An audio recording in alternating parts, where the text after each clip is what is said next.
আমার প্রিয় ব্যক্তিত্ব হুমায়ুন সরকার মাদারীপুরি, ওনার গান আমি সবসময় আমার খুবই ভালো লাগে।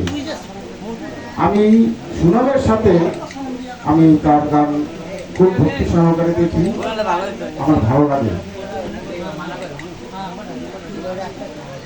আমার ওয়াইফ উনি একটা কথা বলছে যে এই হুমায়ুন কাকা আমাদের বাড়িতে বিগত 18 থেকে 20 বছর আগে থেকে আমাদের সাথে তাদের সুসম্পর্ক।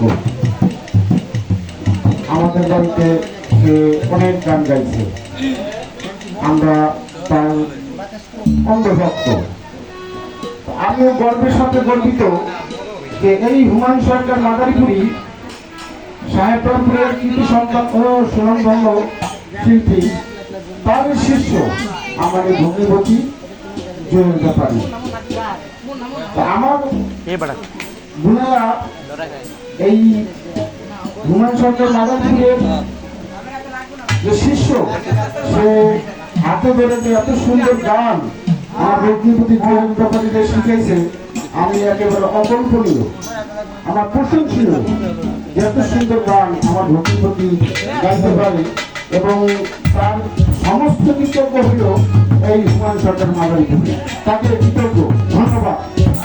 আর আরেকটা কথা হইল, আসলে আমি খুব মনের একটা আবেগ নিয়ে আমি আমার বিয়ের সম্পর্ক যে এই বাড়িতে একটি অনুষ্ঠান আপনি আসবেন, আপনার কতগুলি আমার এই শ্বশুরের বাড়িতে দেবে।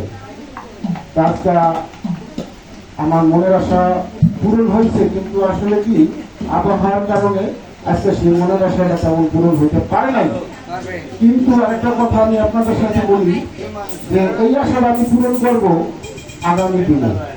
আগামী দিনে আমি আরো জমজমাট ভাবে, আরো সুন্দর ভাবে এই অনুষ্ঠান কার্যক্রম করতে চাই এবং সেই অপেক্ষায় আপনারা থাকবেন এবং আরো চমক দেব, আরো চমক দেবো। এই চমকের অপেক্ষায় আপনারা থাকবেন। ধন্যবাদ সকলকে।